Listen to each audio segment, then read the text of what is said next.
For years now, we have been following the twists and the turns of the Jeffrey Epstein story. Well, today we are one step closer to learning how the very first case was brought and what that Palm Beach County grand jury heard, and even possibly how Jeffrey Epstein landed what is now known as that sweetheart deal. But first, WPTV anchor Shannon Cake gives us a look back at how we got here. Years after his death, the spotlight once again on Jeffrey Epstein and the crimes he committed inside that mansion on the posh island of Palm Beach. Epstein spent 2 years teaching, then turned to finance. He managed money for the super rich like Les Wexner, owner of Victoria's Secret. In those circles, he became friends with the rich, famous, political elite, even royalty. I was recruited at a very young age. It's a past riddled with claims from then young teenage girls like Virginia Giuffre, who said they were recruited for Epstein, a sort of pyramid scheme of sex crimes. But in 2008, local and state prosecutors cut a deal with Epstein. Unfortunately, both the state criminal justice system and the federal criminal justice system failed the victims miserably. 10 years later, Epstein was arrested again. On July 18th of this year, he was denied bail, and a month later, put on suicide watch. On August 9th, more than 2,000 documents were unsealed, scathing depositions and affidavits with alleged victims and witnesses. Days later, Jeffrey Epstein was found dead in his Manhattan jail cell. A medical examiner determined the Palm Beacher died by suicide. Florida lawmakers started asking questions about that early deal cut by state and local lawmakers.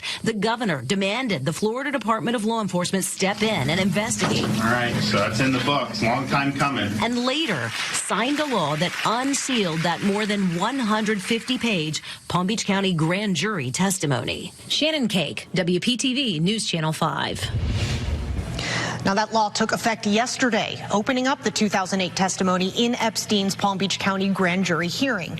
The document was supposed to be released in about a week, but Circuit Court Judge Luis Delgado pushed that transcript out late yesterday afternoon. Judge Delgado telling us, quote, details in the record will be outrageous to decent people. The grand jury transcript reflects the testimony of women and girls, some of them as young as 14 years old, on what happened in Epstein's former home on Palm Beach.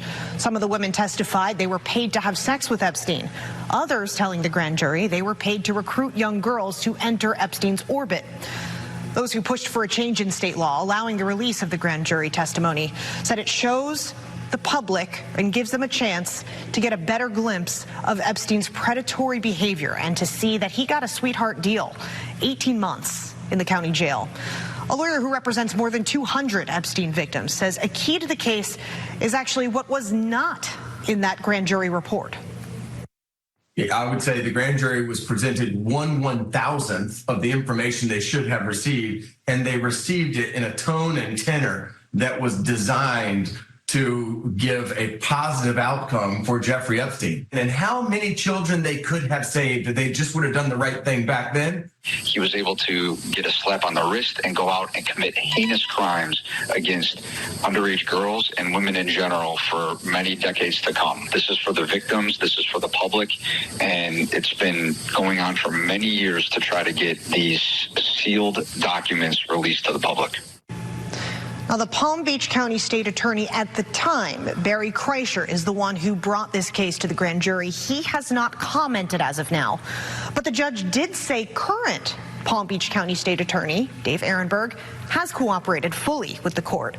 Ehrenberg sent a statement to WPTV late yesterday. He says he supported the release of the grand jury testimony and added, quote, the case occurred several years in multiple state attorney administrations before I took office in 2013. He told us his office never possessed nor had access to the grand jury testimony. And you can read that entire 150-page report on our website right now, along with our half-hour special. That's on the history of Jeffrey Epstein here in South Florida. That is posted. It's called The Making of Filthy Rich, the Epstein story. Again, all of that available to you at WPTV.com.